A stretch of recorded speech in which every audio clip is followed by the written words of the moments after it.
Hey, good morning, everybody, and welcome to another Mortgage Coach weekly coaching call. We are here every week to try to put on the industry's best sales meeting where loan officers with like-minded, like values connect. We learn new ideas, new strategies, how to be more successful, and we get focused on the week ahead. My name is Dave Savage. I'm the CEO of Mortgage Coach. So for anybody who's new, this is your first Mortgage Coach coaching call. I urge you to connect with me on LinkedIn. Make sure you connect with us on Facebook. We're always posting who we're going to have on the next coaching call, anything that's going on in our community, we're posting it. And lately we've been having a lot of loan officers offering up some referrals on the Mortgage Coach Facebook page. So make sure you guys are paying attention and collaborating. Today's coaching call is a little interesting, a little different from my typical coaching call. I try to make it so that 70% of the time I'm bringing in super successful loan officers that are just crushing it in the market, and I'm interviewing them around what they're doing to be successful. About 30% of the time, I'm bringing in a thought leader, someone who is not necessarily on the street, in the trenches, but someone that I think has some ideas and some thoughts that are relevant. Sometimes it's an author. Sometimes it's someone mortgage industry specific. In this case, it's someone that is providing, I think, a pretty useful solution to help us better manage our time, better manage our inbox. Dmitri, welcome to the call, and thanks for joining us. So Dmitri put his phone on mute. Okay. And Dmitri, you got about, if you feel that you want to add some content along the way, feel free to jump in, and I'll officially introduce you in about 8 to 10 minutes. Sounds good. Can you hear me now, Dave? I can hear you perfectly. Perfect. All right. All right. So I'll do a better introduction in a minute. So I like to always open the calls. Sometimes it's a follow-up from last week. Sometimes it's some opening thoughts around what's going on in Mortgage Coach land. Today I'm going to open up some thoughts about a life lesson from a beach adventure that I had this weekend. And for all you fathers that are on the call, hope you had a wonderful Father's Day. I can only speak from personally. It was really one of my best. You know, I mean, every Father's Day is pretty good, but I think sometimes it's more fun than others. And for me, anytime when I'm out in nature, I'm outdoors, I'm active, and I'm with my family, you know, to me that's the peak. I love that. So I had this beach adventure, and there was some lessons, some thoughts that I had that I thought I would bring into today's coaching call. So I'm at the beach with my wife and 2 kids, and we're having a blast. You know, we go down to this really cool beach on the coast of Oregon, outside of Cannon Beach, for anybody who knows the area.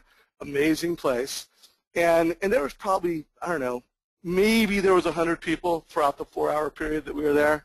I'm just going to use 100 because it helps me tell the story in a way that's valuable to everybody. And we were there for 4 hours, you know, playing in the beach, walking around. And my son Jack and I, we noticed this kind of like secret beach where you had to climb over a 4-foot rock. You know, it wasn't the closest thing to get to, and you had to climb over this little rock wall to get there. And I'm telling you, the view and the whole experience was about 3x the view of the whole beach. And I just kind of watched throughout the day, and I'm pretty sure less than 10% of the people on the beach went over this wall and checked this out. And they missed the 3x experience. So there was this other experience within this cool beach that if you climb this hill, again, no risk of life, worst case scenario, you work up a sweat, you breathe hard, and if you fall, you skin your knee. So nothing risky, but I'm telling you guys, it was the 10x view. I mean, it took this cool, quaint beach to literally one of the most amazing views I've ever had on a beach. I mean, it was just unbelievable. It was the 10x view there, and it was really a special experience. So it kind of made me ask myself, you know, when I watched all the people at the beach that, you know, less than 10% climbed over the 4-foot wall, less than 5% climbed to the 10x view, and when you really think about our business and you think about success, are we climbing over the 4-foot walls? Are we making the hike to the 10x view? And my thinking is we're not. You know, I mean, we did. Me and my son did on that day. By the way, everybody that was with us didn't join us in all these cool spots. So I'm at the top of this cool experience. By the way, that's my boy Jack. And I asked Jack, you know, dude, you know, why? And I'm mentioning no names. Why didn't they join us up here? You know, you think they were scared? You think that they thought it was too risky? what do you think, dude? And Jack, my spiritual leader, and he always says something profound. He just says, Dad, they don't know what they're missing. And so I just thought, whoa, that's it. There's a lot of 4-foot walls. There's a lot of 10x views, and everybody who's there, they know why they're there, but everybody else, they just don't know what they're missing. So this is a good setup for this call that we're going to have about our inbox, because I think a lot of us, we struggle. A lot of us, we're just in this rat race, and there's little easy things that we could do that would make us more successful, but they're easy not to do, and that's the challenge. So hopefully everybody on this call, these opening thoughts will get you to think about in your business, in your life right now, what are those little 4-foot walls, what are those little hikes that literally multiply your success 2x, 3x, 10x. And hopefully you'll identify those and you'll get to some of those peak experiences. So Dmitri, before I bring you to the call, I wanted to kind of tee things up with a couple survey questions. Denise, if you could launch the survey, is managing your inbox a struggle? Let's get tactical, guys, because I know for me, one of my biggest struggles around productivity is being more efficient and effective around email and managing my inbox. Denise, have you pushed this survey question out yet?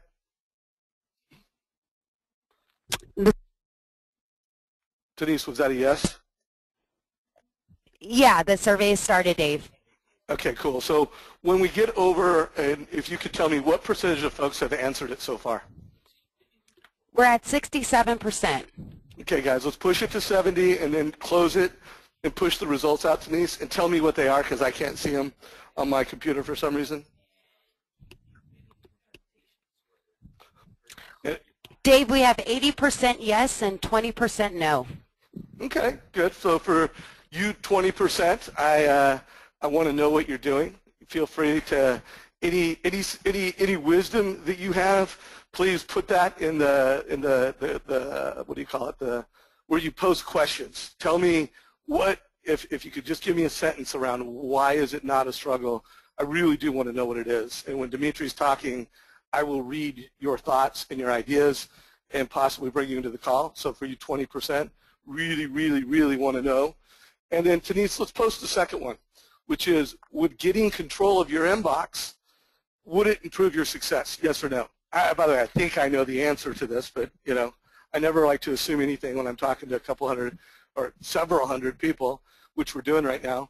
So Denise, if you could push this one out, and everybody answer it quickly so we can get to 70% so that we've got a statistically valid survey and I can get into the content. Let's just knock this out in 15 seconds. So Dmitri, by the way, any surprises on the 80-20? I'm frankly surprised that the 20% is so high. In my world, virtually everyone I talk to is struggling with their inbox. Yeah. By the way, I was surprised too. I expected it to be 95.5. Yeah. So that would have been my guess. So I'm surprised too, and we'll see where it goes. So Denise, what percent are we at right now? We're at 64%. Come on, guys. You holdouts. Let's give me a quick push. Go ahead and close it where we're at and tell me what the percentage is, Denise. 95% yes. Okay, cool. So I think that's a good starting point. And then Denise, if you could go ahead and make sure you close that survey question so I can get back into the content. I think that's a good tee up that what we're talking about, getting control of your inbox, ideas, strategies, tools, and sometimes it's just psychology, thinking differently about how you manage your inbox, how it can improve your success. So I'm going to bring in today's leader. I actually have not got to know Dmitri really well, aside from the fact that I've used his product now, I think, for at least 6 months, and I love it. I've referred it to Bill Hart, who most of you guys know. He's a leader, and I have him on a lot of coaching calls. He loves it. And so far, everybody that I've introduced to SaneBox who has gone through the free trial and tested it, they're using it, and they're thanking me. Like, Dave, thanks for that hookup, bro. So with that, I wanted to, I'm really doing this call because I wanted to have a 1-hour conversation with Dmitri for personal purposes. And I figure if I'm going to do it, I might as well do it with all of our Mortgage Coach community folks on it. So So to me, Dmitri is, like you said, he's in charge of sales, as they call it in SaneBox world, VP of growth. I like that, by the way. So I know that about you, Dmitri. I know that you were a founder of a company, so I know that you know what it's like to put skin in the game and take risk and take nothing into something. I know that you worked at Yahoo. I know that you worked at Overture. And I know that a number of people that worked with you have posted recommendations. So by the way, when you get to know someone, I always look at their LinkedIn profile, and you can just say, you get a feel for what they know, where they come from. I know where you went to school. And for all of you that are on this call and you don't have recommendations, you don't have people saying how great you are, I urge you, it's a gap. Dmitri does a pretty nice job. He's got someone saying good things about him in just about every position that he's had. So Dmitri, why don't you fill in the blanks, give us the backstory on you, and tell us a little bit about who you are and how you're going to help us better manage our inbox. Sure thing. I think you pretty much covered it, though. That's my life. No, so to kind of echo your comments, I started in finance. I worked at a boutique investment bank for a couple of years after college, and then was kind of always drawn to the tech industry. Went to work for Overture, which few people know, but it's actually the company that invented search advertising, which today makes up, I think, 90% of Google's revenue. And they paid us, I think, $1.5 billion for patent infringement a few years ago. So then spent a few years in Yahoo working in global business development, got the startup bug, started my first company, which was a great experience. It wasn't as successful as I was hoping. And after shutting that down, I'm one of the co-founders at SaneBox as well. And the reason I was excited about SaneBox, and I'm actually more excited about it today, is when we started working on SaneBox, this was I think almost 3 years ago. The problem of email overload was not nearly as bad as it is today. So I think if you asked the question of whether inbox is a struggle 3 years ago, I think the split would have been closer to 50-50, if not more skewed towards people not struggling with it.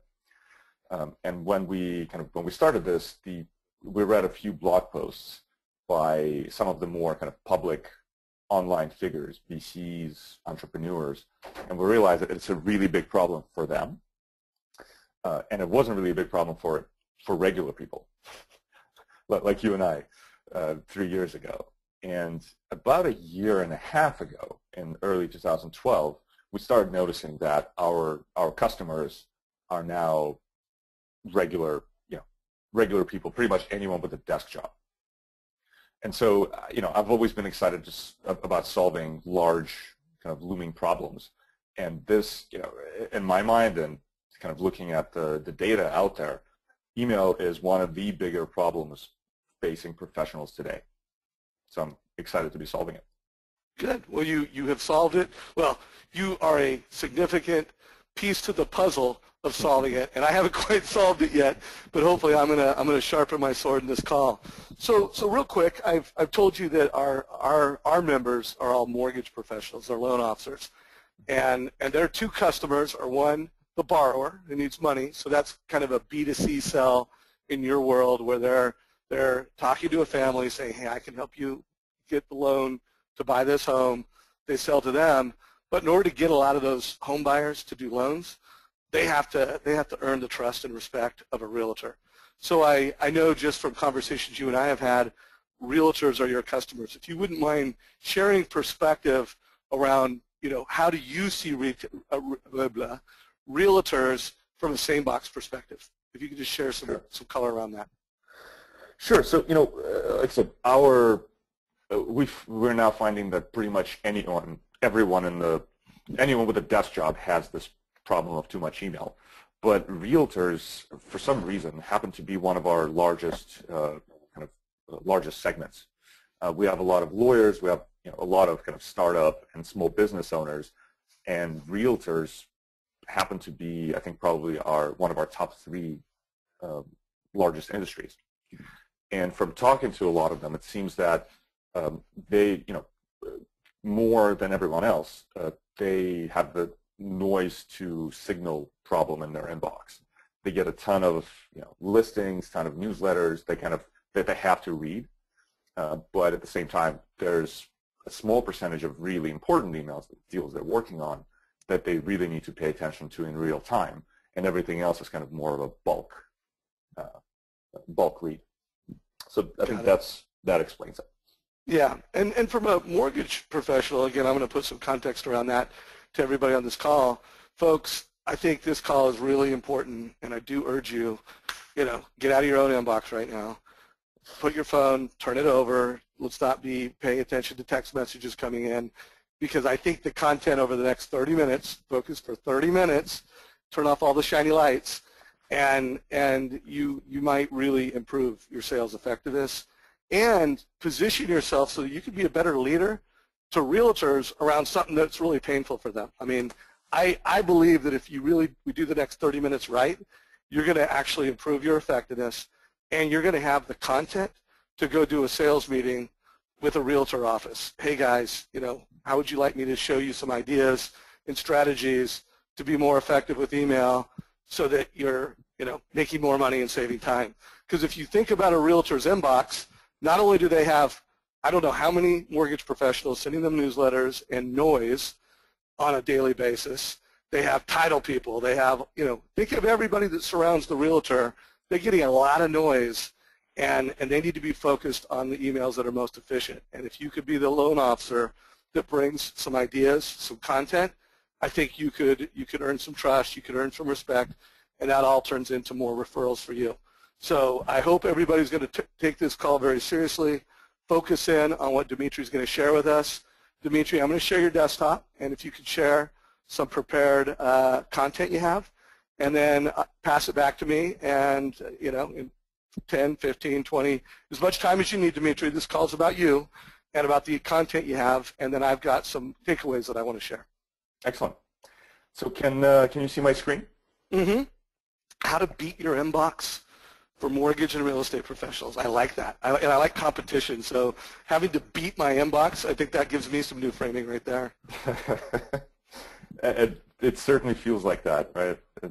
It's always a fight. Exactly. All right. So please interrupt me as you see fit. You got it.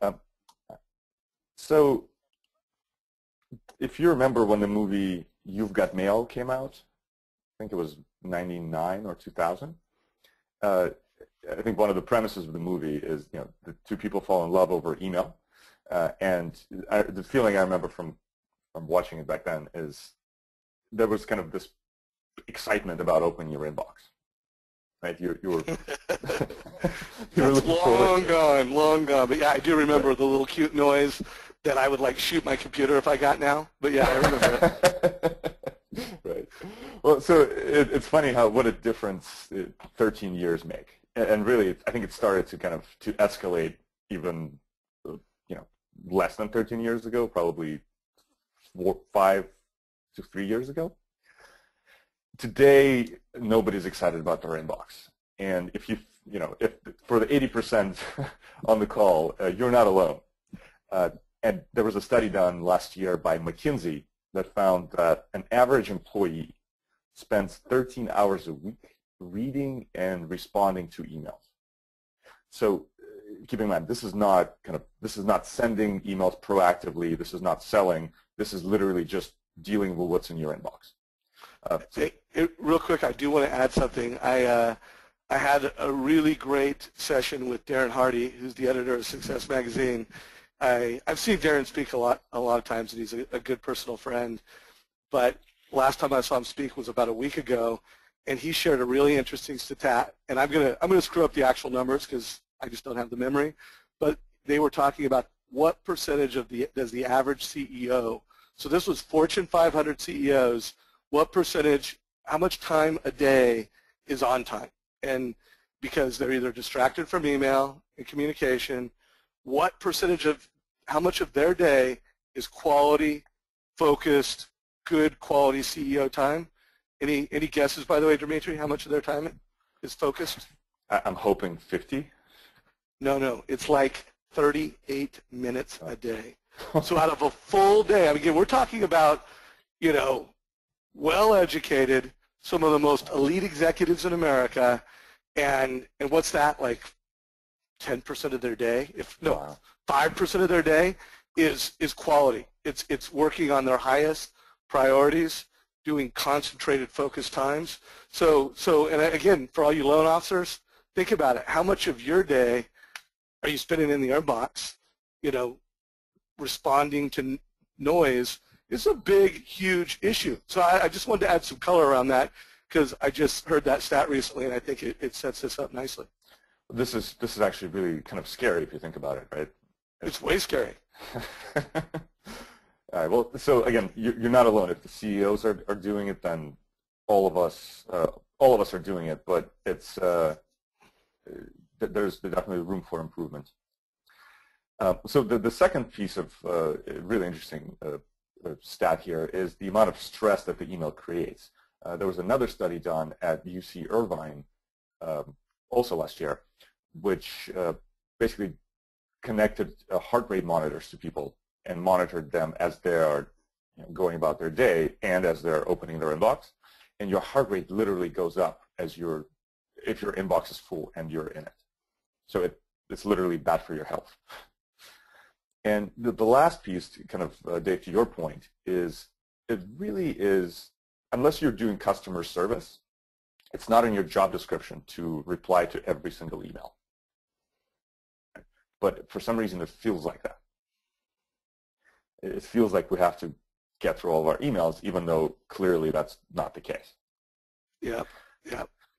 So, and that kind of that goes to the first of the 3 email commandments that I made up. But I really feel that this is, if there's anything you take out of this presentation, it's these 3 points. Number 1 is email is like a game of Tetris. No matter how good you are at clearing it out, more will keep coming in. And if you look at kind of the industry stats, more emails will keep coming in over time. And you know this, if you clear, if you get to inbox 0 at night, you wake up in the morning and you're back at over 100, and God forbid you go on vacation.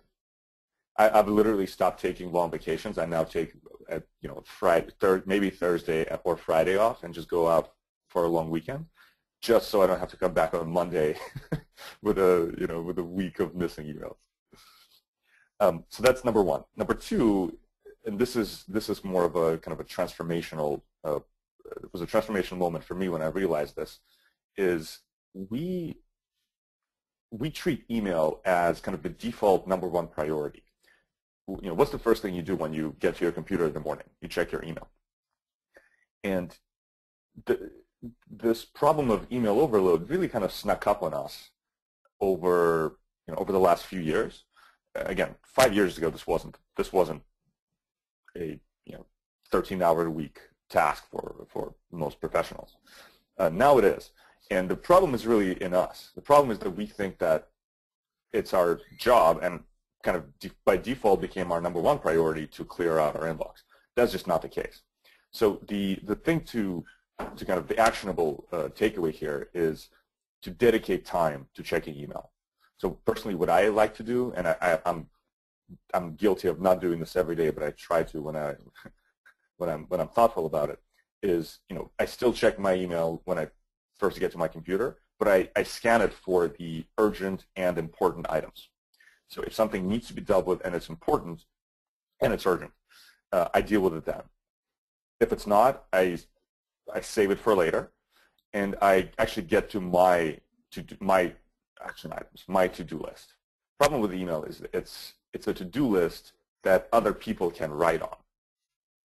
And if you're like most people and your inbox is your number 1 priority, then other people's priorities are going to be on your to-do list.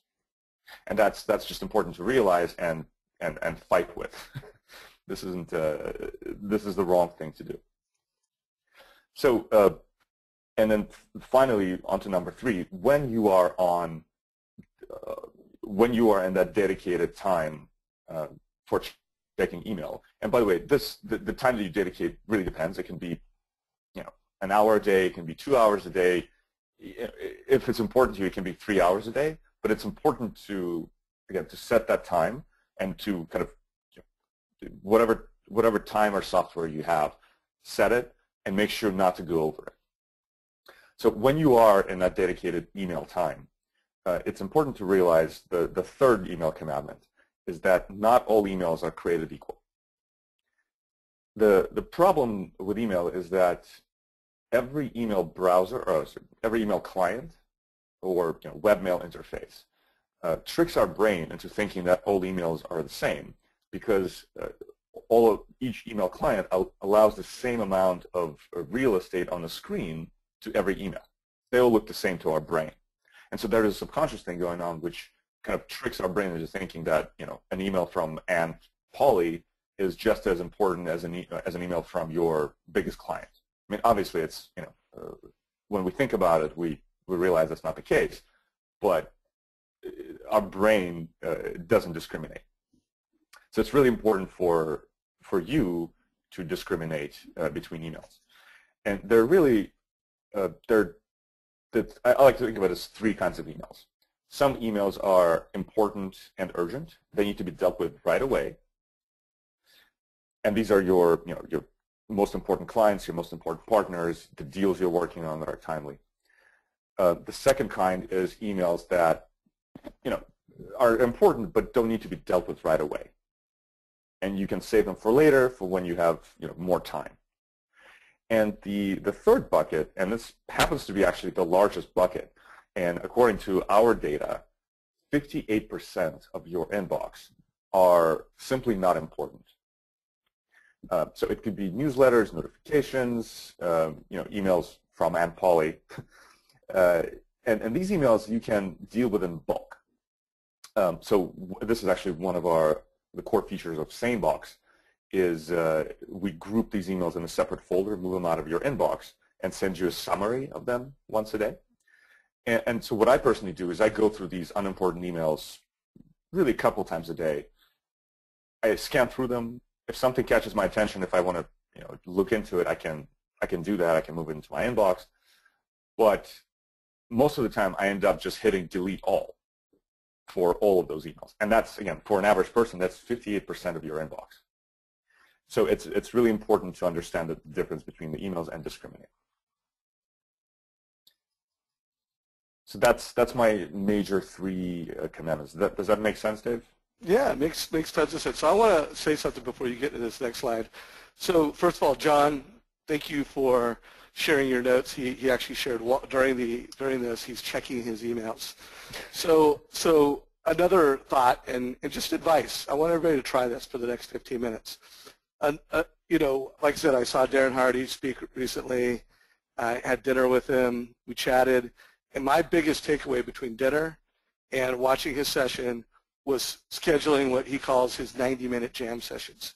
So, it's hard to control your inbox. It's hard to control our attention. So, make sure you schedule 90 minutes of focus time to work on things that are important that align around your biggest strategies at work. And so I started doing this, and I'll tell you what, guys, I mean, I found it hard to pay attention for more than 15 minutes. I mean, I am so addicted to being connected to my inbox, and it's hard to focus. So I want everybody, I really challenge you for the next 15 minutes, don't look at an email in your inbox, don't look at your iPhone or your Android or whatever. 15 minutes. Just focus on this conversation, on these slides. Can you do it? Or are you so addicted to all the noise going around you that we can't even concentrate for 15 to 30-minute windows at a time? I know personally I have gone through withdrawals, and I'm working hard to get to 90 minutes. I haven't done it yet. I usually end up getting to about 45 to 60 minutes, and then I interrupt myself, unintentionally, of course. So 15 minutes, listen to this conversation, turn off the noise, and focus. And John, thank you for kind of starting that conversation with your shout-out and questions. So go ahead and continue with your other things, and let's see if we can get everybody to focus. Sure. Well, actually, just one more thing on this point. The problem, one of the problems with email is that it feels productive. So what John is doing is, it feels like you're listening to this call. You could probably multitask and you can get work done by checking your email. That's just not the case, right? It feels productive. There's the kind of an instant gratification in clearing emails out of your inbox, replying to them. But again, just remember, it's a game of Tetris. You'll never win. And more importantly, it's actually not productive. Keep in mind, whenever you're dealing with your inbox, you're always being reactive, not proactive, because you're responding to someone else, not doing things that you want to be doing. All right, so that was the top, kind of the major 3 principles. These are some of the smaller, I call them email hacks, and these are little things that actually I wrote an ebook a couple of months ago called 100 Email Hacks, and these are some of my favorite. These are 8 of my favorite hacks taken from it. So the first one, and I'm not sure how many folks are familiar with the idea of inbox zero. And inbox zero is not just the kind of the act of getting to 0 emails in your inbox. It is a methodology for getting there. And the rule is that every email should only be dealt with once. We are very kind of, I myself am very guilty of kind of letting emails linger in my inbox and looking at them twice, looking at them 3 times, kind of always thinking that I'll deal with it next time. That is the wrong thing to do. Whenever you get an email, there are only 5 things you could do with it. And if you're familiar with GTD methodology, this will ring familiar. You can delete, delegate, defer, respond, or actually do work related to an email. Nothing else. So keeping it in your inbox and looking at it later is not one of those things. So if an email comes in and it's not important, just delete it.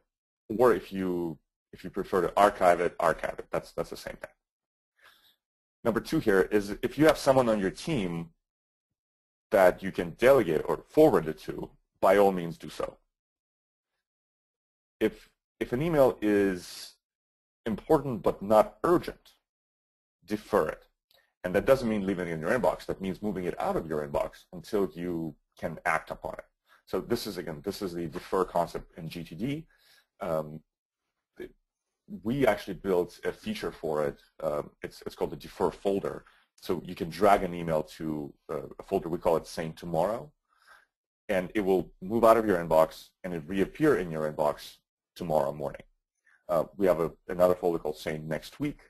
You move it out of your inbox into Sane Next Week, it will reappear in your inbox on Monday. And you can also make custom ones for, let's say, the 1st of the month, or a week from today, or 2 weeks from today. This way, you move it out, it doesn't bother you until it actually becomes actionable. Number 4 is response. So if an email or if a response would take you 2 minutes or less, that's the rule. If 2 minutes or less, then just deal with it right now. Right now meaning in your dedicated email time. And the last one is to actually do work. These are obviously take the most amount of effort, but these are the most important emails. This first point takes the most discipline to do. It's really hard to stick to these 5 actions, but kind of it's the same thing as with the 90-minute focus rule. It's going to take you some time to get there, but once you do, it will feel great. I'm still working on it. I'm not quite there, but I feel much better now than I did a few months ago before I implemented this methodology. So hack number 2. This is actually really helpful to me, and I know other folks who are using it swear by it as well. If you're sending a long email, and by long I mean a few sentences, paragraph, couple of paragraphs, bold the key takeaway. If it's an action item you want the reader to take, or it's just kind of the most important point, bold it. You'll be amazed how many people skim through messages, don't really realize they're supposed to be doing something. This is gonna make you so much better at communicating. Hack number 3: forward multiple email accounts into one inbox. you won't believe it. I hear from someone every week who has at least 5 email accounts. I think a couple of weeks, a friend of mine called me. He had 15 email accounts that he actively has to manage. I have no idea how he does it. So what we did is Gmail makes it really easy to forward multiple email accounts into one inbox, and you can send emails as any of those email accounts you're forwarding. And if somebody sends an email to one of those 15 email accounts, you hit reply. The reply is going to go out from the address the email was sent to automatically. So this is critical. If you have more than, let's say, 3 email accounts that you're managing, this is really important. Next one is using templates. And I'm sure you do this already, but there are some tools that make it really really easy. So if you're on Mac, I highly recommend Text Expander. If you're on Gmail, you can use canned responses. On PC, there are alternatives to Text Expander as well.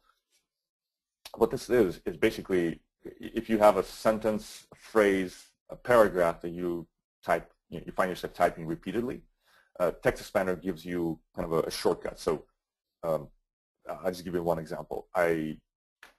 My sign-off is all the best, Dmitri. So I saved it as a shortcut, ATB.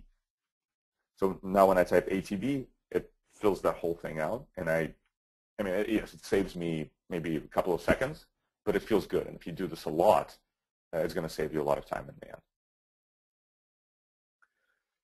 end. Next one is, to me, this should almost not be on the list, except that a lot of people I know do this. Using your inbox as an archive is like using your mailbox as kind of a trash for your spam letters. So it's like taking letters out of your physical mailbox and reading them and putting them back into your inbox.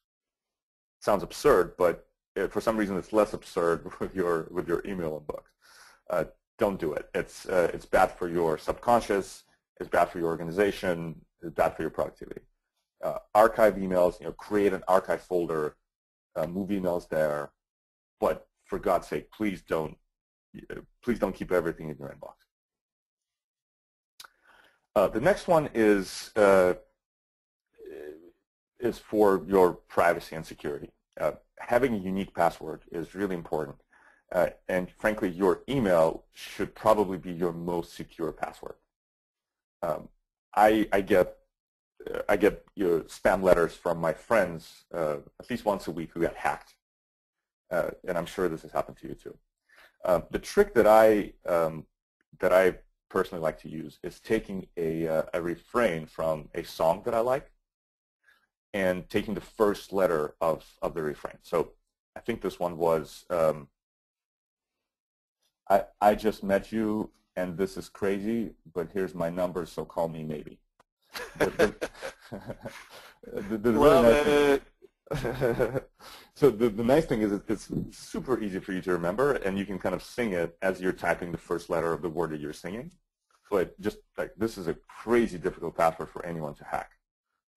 And it makes life a little more fun and puts a little more joy in Monday tasks. I mean, I just got my biggest takeaway of the call so far. And I'm kidding. You get a lot of good ones, but I mean, I really like that one. I'm gonna add that to my toolkit. Please do. And to make it more complicated, you can add. The challenge with passwords is that if you use the same password for every service, every website you're on, if one of them gets hacked, pretty much all of them get hacked, right? So it's important to vary it somewhat. So you can add for example, if it's your Yahoo Mail account, add the first vowel of the website to the end or to the beginning. So in case if it's Yahoo Mail, you would add an A to the end, or something to vary it. Just so you don't, this is a little more difficult, but it will protect you. And if you're really hardcore, there's a couple of services. I actually personally use 1Password. It's a plugin. I think they have a plugin for every browser, which creates a really unique password for every site. And you can just plug it in. It's stored on your computer, so it's impossible to hack into from the internet, but you don't have to remember these long, complicated passwords. So if you want to be really secure, I highly recommend that. This next one is really simple. This actually happened to me last year. I used Gmail for my own email, and a year ago, for about a period of 24 hours, Gmail shut down my email account for no reason. Didn't really tell me why. So for 24 hours, I did not have access to my email, and I was going nuts. And I think it was a Wednesday. It wasn't even a weekend. So this could be prevented, or the other use case for it is if your email gets hacked, you wouldn't have access to it. So the really simple solution is just forward your email to another email account. This way, if one of those two things happens, you always have your emails, or at least definitely your latest emails in some other email account. Last one here, this is kind of a catch-all for a few apps, but it's important to keep in mind that email is not it's not a product. Email is really a protocol for sending one-to-one messages to other people. Over the last few years, there's been a ton of innovation in the email space. Most of the apps created are actually Gmail plugins. Really, I think SaneBox is one of the few that works with any provider, any client, and any device. But most of them are Gmail-only plugins. But there's a lot of apps for pretty much anything you want to do better at email. I highly recommend Write That Name. And Dave, maybe I'll send you the link later. It's Write, W-R-I-T-E, that.name. It's a app that works in the background, and anybody who sends you an email with a signature, it captures the signatures, puts them into, and syncs them with your contacts, Gmail contacts or Outlook contacts. So you always have the latest contact information automatically updated. Hey, Dmitri, if you wouldn't mind going to our Facebook page after the call and just doing a kind of a download of anything that you promise in the call, just put the link in that post, and that way everybody on the call, you guys know where it is. By the way, I posted, if you want to do a free trial, a 14-day free trial of SaneBox, I posted that on the Mortgage Coach Facebook page. In the spirit of full disclosure, I do want everybody to know that if you sign up for that through that code, and I get, I think, a $5 credit as a referral fee. So I do have a personal benefit to that. But, I will tell you, to me, the biggest gift is every time I've referred someone to it and they use it, they're always like, hey, Dave, thanks for that introduction to SaneBox, because it's so valuable. Well, the good news is that whoever signs up from the link also gets a $5 credit. Cool. Okay.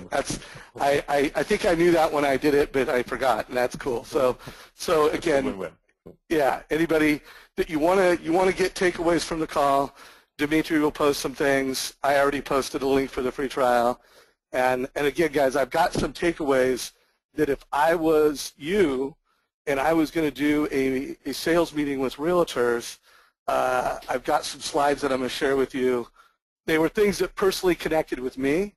So when you go back and listen to the recording of this call, which will be posted later today, and when you go back and you look at this report, this white paper that Dmitri is going to give you guys a link to, do a realtor meeting. The best way to gain personal mastery and improve yourself is to learn it to the level that you could teach others. And I just have a feeling that this content would be interesting and valuable to your realtors, and that not only can you improve your skills, but you can also take this to the street and get some extra referrals. So Dmitri, why don't you tell everybody your contact information, and then I'm going to share some slides and share some of my takeaways and some slides that I think will be useful to realtors. Great. We're looking at my contact info right now. It's Dmitri at SaneBox or at Dmitri on Twitter. If you're interested in more of these email hacks, there's a lot more where that came from, and it's the URL is bit.ly/100hacks. And if you want to learn a little bit more about how SaneBox helps in the real estate business, it's sanebox.com/L/real estate. And I'll post all of this on Facebook page as well, and I'll post links to some of the other apps, email apps that I like. Good. And Dmitri, you are now officially, you've been a friend of Mortgage Coach indirectly for a long time, but now that you've been a leader on a call, anytime you have some value that you want to share in our community, on our page, I invite you to do it. And I know that you'll not become noise and post things that don't have context and value, but you just know that you've got an invite to do that. So I'm going to take back the screen, guys, and I want to walk you through some slides. I think I am going to have some time to do some Q&A, and there has been some Q&A. Dmitri, one quick question. Once you mentioned that I think it was 58% of emails are not, they're noise or they're not valuable. Could you tell us how you know that? Did you just make that number up, or where did it come from? No, so our software, our algorithms analyze kind of the work in the background, and we look at, without ever looking at the content of the emails, we only look at the email headers, which is just a bunch of data that comes with every email. And we look at people's interactions with those emails. So we look at which emails do you open, which emails you respond to, how quickly you open them, how quickly you respond. And based on that information, we know what's important to you personally. And so that's, according to our software, 58% of the emails that come in, people don't really care about, meaning they just delete them most of the time. So by the way, guys, that is a very key stat. That is leadership right in itself to bring to a conversation to a realtor, CPA, financial planner, attorney, anybody that you want to respect you. That's valuable information. So first, I went back and I looked at my notes for Darren Hardy, and it was 28 minutes. So only 28 minutes of the average CEO's time is actually productive. So I'm going to share some takeaways. I'm also going to share some slides now. So if you're back in the CrackBerry or iPhone, let's turn it over for 5, maybe 10 more minutes. And when I share these things with you guys, one, you may have already heard it from Dmitri, because I made these slides independently of what Dmitri was going to share. I just shared what I thought was interesting. But I want you to ask yourself, don't just go, oh, I know that. Oh, I know that. Oh, Dmitri already said that. I want you to ask yourself, am I doing that? Then ask yourself, have I mastered that? And then ask yourself, what results would prove that I've mastered that? So for everybody out there that thinks they're a master of email, tell me, are you getting to 0 emails in your inbox every day? And if you haven't, you haven't mastered it. And I can tell you for sure, I haven't mastered any of this stuff. I'm just sharing to help myself right now. So that report that Dmitri talked about, the 100 email hacks to make you a inbox 0 superhero, this is the table of contents. It's awesome. I've read it, but even when I was preparing for this call, I'm like, you know what? I haven't read this enough. I haven't reviewed it. So I'm printing it out and putting it on my desktop today to help myself get better. So kind of thought number one is delegate. When you look at emails, I not only ask everybody to say, are you delegating it? Are you really handing it off in an elegant way so that there's not going to be a bunch of back and forth? Or did you hand it off in a way that it's going to get dropped, or there's not enough context to make it clear? So one, make sure we're delegating, and make sure we're delegating in a really positive way. I don't know, for a lot of you, you probably watched that call that Tim Brahim and myself did.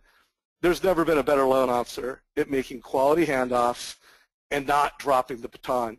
So to me, delegate is a big one. I think it's also a great one with realtors, because we're always handing things off back and forth. So are you doing this? Have you mastered it? What results would prove that you've mastered the delegation of email?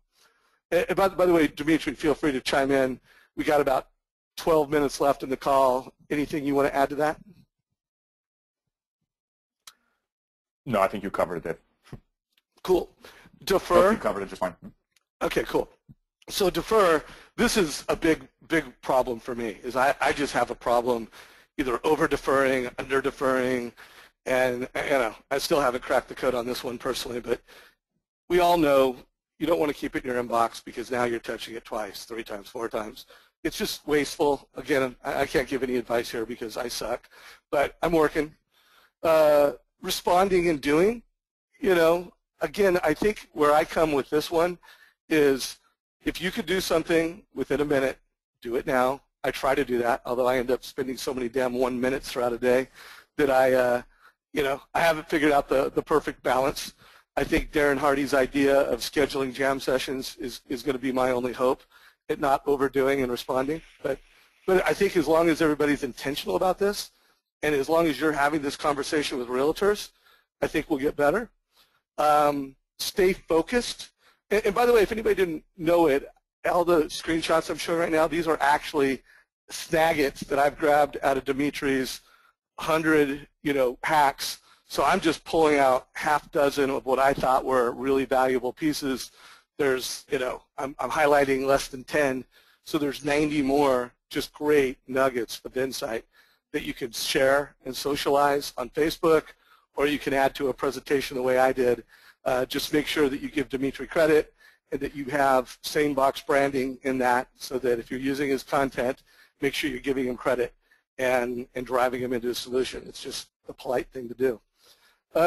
So again, staying focused, I think I've landed on I'm scheduling 90-minute jam sessions. Now, again, I have to fight with myself to stay focused for 90 minutes, but at least I'm getting important strategic work done, and, I think I've doubled or tripled my on time. Let's just leave it at that. I don't know where it is, but that's a good strategy. Setting the follow-ups, guys, this has been just a game changer for me. And Dmitri, I can't lie with him on the call because he could probably see my back-end records, but I have been putting I sent an important email to someone. In the BCC field, I'm putting like 2 days at sanebox.com, which, by the way, I don't need to type all that in. It auto adds it. And now if the person doesn't respond to that email within 2 days, it puts it back in my inbox. So I've got someone helping me follow up on emails. So SaneBox does a great job of helping me with this, staying on top of it. I thank you guys for that. And I think this is a great strategy that all mortgage professionals should be using, all realtors should be using. Really valuable way to keep your promises. And let's face it, part of really being successful is not only us keeping our promises, but it's helping other people that are in our ecosystem keep their promises. Let's face it, as a loan officer, if you keep your promise, but your processor doesn't, who loses? You lose. Let's say you keep the promise, but the appraiser doesn't. Who loses? You do. Let's say you keep the promise and the realtor doesn't keep the promise. You still lose. So great tool, great strategy. Become a signature pro. So guys, this does not mean that you look like a NASCAR driver with little patches and quilts all over the bottom of your email. That's not what being a signature pro means. I think in our industry, too many loan officers, more times than not, have too many messages and too much noise in their signature. So I'm not going to speak to this any more than read this tip, look at your inbox, look at your email signature, and figure it out. Be intentional about it. Using subject lines wisely. Again, I'm not going to spend a lot of time talking about this because I think there's good content around it. I would just tell you that it's pretty rare that I find someone that uses the subject line wisely. I think 90% of the emails that I get, and again, it's self-disclosure, probably 50% of what I send, I look back and go, you know what, I could have been better. I could have done a better subject line that would have been more lean, more useful to everybody involved. So just let's get better with our subject lines. Let's take this message to realtors. Open-ended questions, no useless response, too much information, who, what, when. Guys, remember, email is not designed to boil the ocean. It is not designed to sell. You don't sell an email. Emails need to be singular in purpose. They need to be lean. They either need to, well, again, I'm not even going to speak to this in detail. Go and read this book. It's awesome. Check out SaneBox. Sign up for a free trial, no risk. Like I said, I do get a $5 credit for anybody who signs up. I don't get $5 cash. I just get my SaneBox at a discount because they credit it towards me. But it's really valuable. It's a really quality solution that I believe in. I've used for 6 months. Bill Hart loves it, and a lot of other people in the industry love it. So this has been a really great call. Dmitri, any quick takeaways or last thoughts before we go into wrap-up mode? You know, nothing too specific. I would just kind of urge everyone to think about the fact that email is a game of Tetris, and the next time you're urged to check your inbox, just keep in mind you're not going to win. Prevent yourself from doing it if you can. Cool. Well, I'm gonna open it up for some questions. There's a number of people that have asked questions in text. I've got a few more minutes. Someone asked, what is your Facebook page? So, Jim, it's facebook.com/mortgage coach. I am going to go ahead. Rick Cardinelli. I love Rick. Hey, Rick, I've unmuted you. And Alex, I'll get to you next. Rick, what's up, my man? Rick Cardinelli, you've been unmuted. You raised your hand. Speak up. All right, Rick. I'm going to have to remute you. Hey, Rick, I think maybe you didn't put in your code, so I'm lowering your hand. If you figure it out, come back, because I love your questions and everything you always ask and say. Alex H., I have unmuted you. Did you have a question or a comment? Alex. All right, guys, we're striking out here. I'm going to take Alex, put you back on mute. John, you'll never let me down. John Rigler, did you have a question or a comment? John. Hey, Dmitri, Dave, this was a great webinar. I really appreciate all the information. One of my biggest questions is I will get escrow people, realtors, and so on that put on their emails an auto response that they respond to emails at a specific time during the day. And is that a good idea? I've seen that quite a bit lately. You know, I have a pet peeve with it. The problem with sending out a response is they're creating more noise for you to deal with. So it's I find it a little disrespectful, right, to your recipients. Nobody's expecting you to respond right away, right? I think within 24 hours is fine. So I say just do what you were going to do anyway, and it's not worth it to add more noise to people's inbox. Okay, perfect. Thanks. Hey, John, I'm going to weigh in on that. So first of all, I mean, this is a personal question, and I share Dimitri's view. So, by the way, him and I are aligned on that. But I also will go as far as saying I don't think there is a right answer here, especially with realtors. So, you got to use your own judgment. I agree with Dmitri, but I also don't think there's necessarily a right or wrong. And there's context where those things can have value. But are they overused? Absolutely. They're overused. They create more noise in the system. So, John, thanks for raising your hand. Good question. Thank you. Hey, Michael Barnes, you've been unmuted. Do you have a question or a comment, my friend?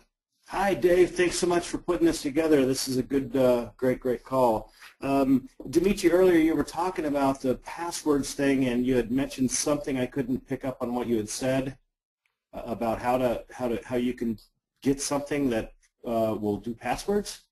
Yes, there's a couple of apps, and I'll post them to Dave's Facebook page as well. That's great. One password, number one, the word password.com. Thank you. Yep. Good. And folks, Dmitri is going to pay attention to our Facebook page today. So if some other questions come up, don't hesitate to ask a question on the Mortgage Coach Facebook page. I urge everybody to make sure you do a free trial of the SaneBox. Check it out for yourself. I endorse it. I love it. I use it. As we wrap up the call, I just want to remind everybody on this call, you're all Mortgage Coach members. You guys all pay us for leadership, pay us for advice, and you really pay us to help make you the obvious choice to borrowers and realtors. And we don't take it lightly. We are very committed to making you a leader to every realtor. Hopefully the content today has been really valuable.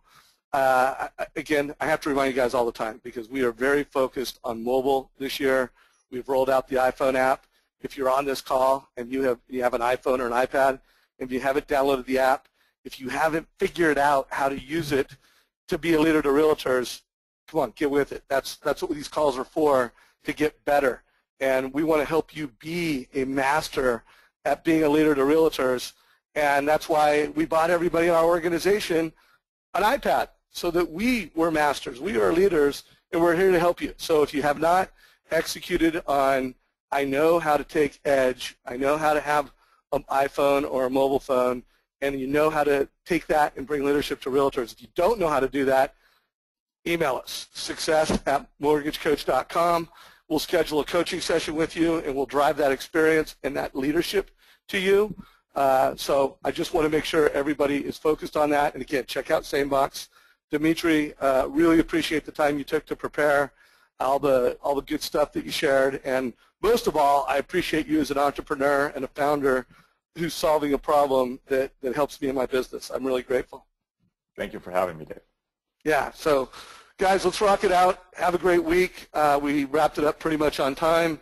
And again, remember, pay attention to Mortgage Coach on Facebook for conversation and dialogue from today's call. This call's a wrap. Have a great day, everybody.